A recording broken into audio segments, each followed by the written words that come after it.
Hello guys, andito na naman tayo sa farm, bee farm natin para mag-update kung kumusta yung mga bees natin and check natin kung uh, may progress ba sa kanila or maganda yung health nila kasi sa bees kasi may may uh, kung sa atin kuto, sa kanila may barua mites din sila, so check natin kung yung mites nila is uh, nakokontrol ba or wala or infested talaga. So may binili ako na pang test, i-try natin ngayon, testingin kung may barua ba sila or maraming barua or kunti lang yung barua. So let's check, i-try natin tong barua chick na to na pinili ko. So, start natin.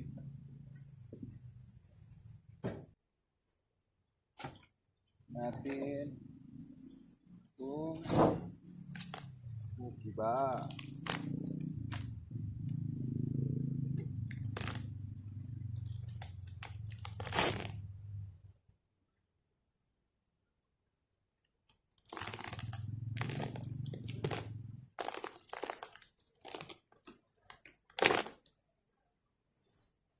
Grabe, marami.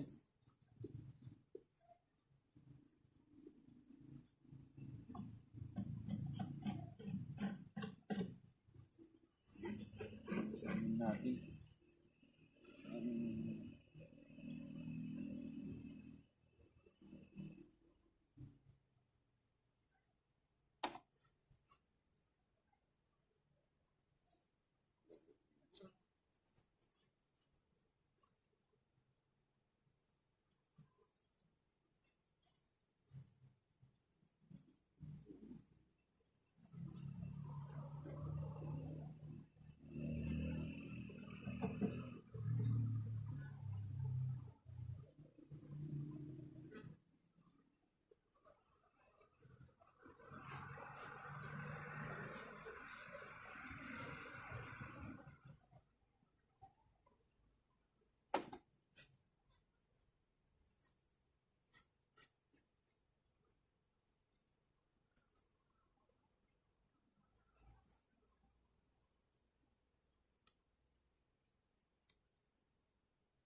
so guys, ito yung barua chick natin. So yung gagamitin ko dito na lalagyan ko to ng tubig din. Pupunuhin ko to ng bis. Tapos isisik natin. So panoorin nyo na lang yung gagawin ko. So check natin kung may barua. Barua is yung kuto ng honey, ay yung bees.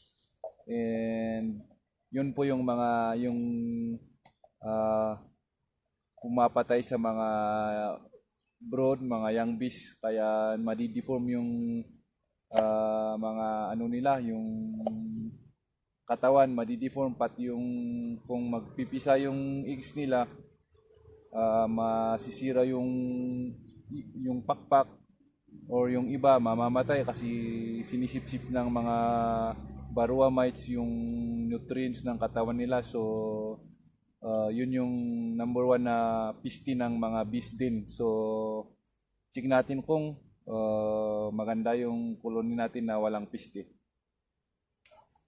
So lagyan natin to ng bees. Check natin dito yung bees.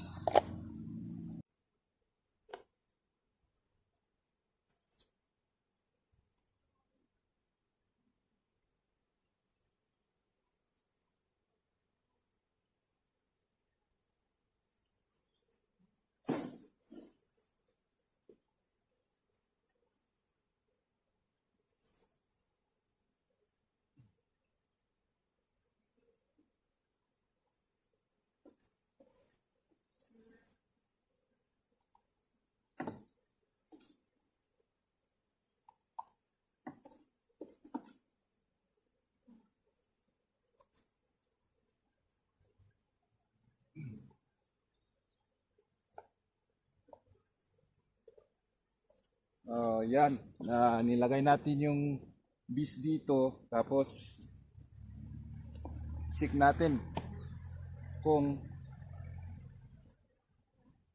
may makikita tayong Varroa. So hopefully wala.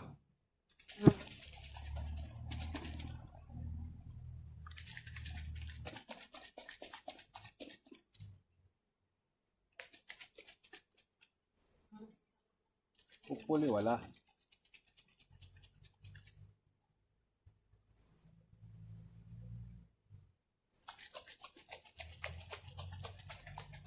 Shik.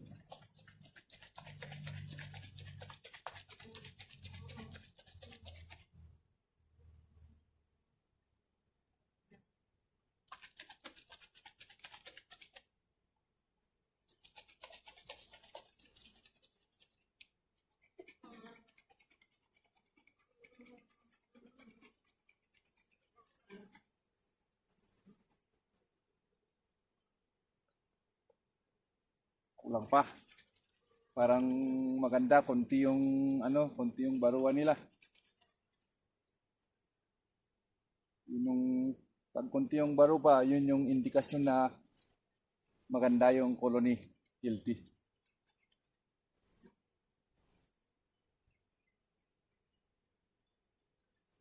So yun na, chichik na natin kasi tapos nang ma-shake. Tingnan natin kung marami.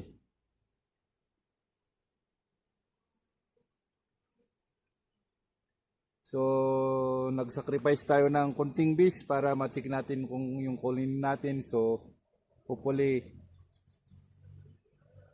konti lang yung Varroa.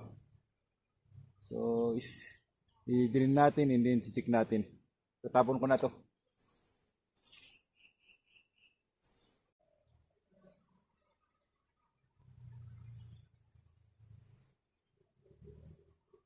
So far,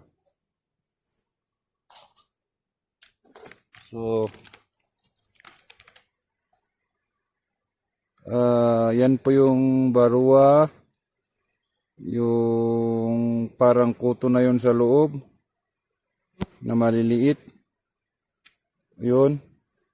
So may konti lang. So far yun yung Varroa nila. Yan po yung tinatawag naming Varroa. Ito yung pinaka number one na sumisira sa bees. Ito yung kuto nila. Pag sa egg stage pa yung bees, ito pumupunta yung Varroa na to sa comb nila, and then mag-i-stay doon hanggang lumabas, hanggang magpisa yung eggs. Sinasabayan yung bees na lumaki. So nakikikain sa kinakain ng bees, and sinisipsip din yung nutrients ng katawan ng bees. So kailangan mo yung tips sa bees mo ratan ito. So may pangkain mo ng bees na ito. So far, medyo yung barula. Magay ng is mamaya para pang maintain ng para hindi dadami tong barua na to. So, tatapon na natin to kasi may 1, 2, 3, 4, 5, 6, 7, mga 10 barua na nakita tayo sa isang colony na to. Uh, itong colony na to may barua pero hindi ganun karami, so makokontrol pa natin. So tutuloy natin yung pag-check.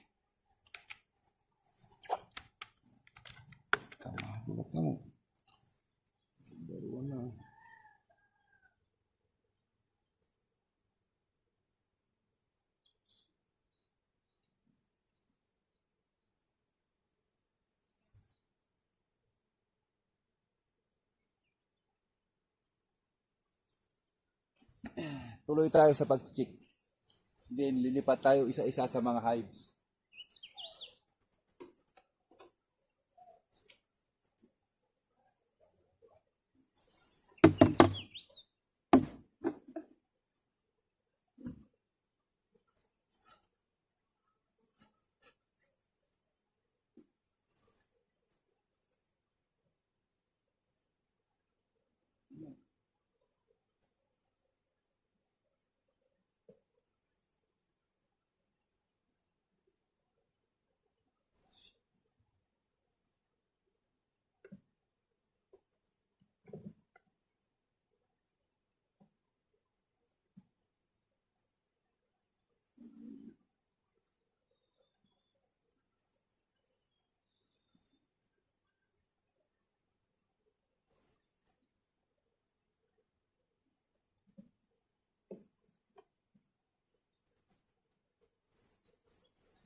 Oh,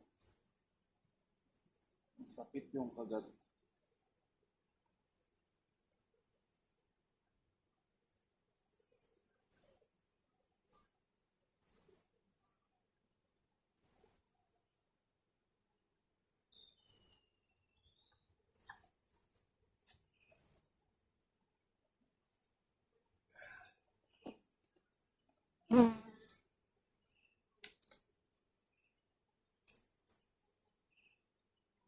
So guys, ito pala yung mite strips natin na linagay para pang control sa barua. So ito naman is pesticide. Pero hindi to pinapatay yung bees, yung mga barua lang na mites yung pinapatay. So uh, wala tong side effect sa mga bees o sa mga sa honey nila. Mite strips.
So, yun, tapos na natin yung isang hives. Hindi ko na bibidyoan yung lahat kasi baka makakagat tayo ng marami.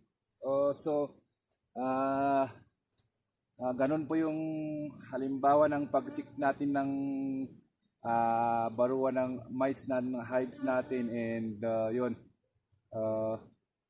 pag marami-rami ng mites, maging alerto ka na at lagyan mo na ng mga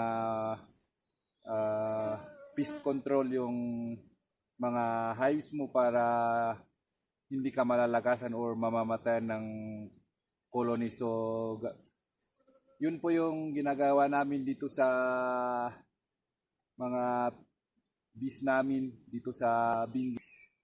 Siguro lahat naman ng mga beekeeper ganun din, may Varroa mites din yung colony nila, pero nilalagyan ng Varroa mites para makontrol at hindi mamamatay yung mga bees. So, ganun po yung ginagawa namin na pang-treat sa mga sakit ng bees namin. So, para masigurado namin na healthy sila and makakaproduce ng honey. So, yun po yung simple o na ginagawa ko dito sa farm ko ng bees.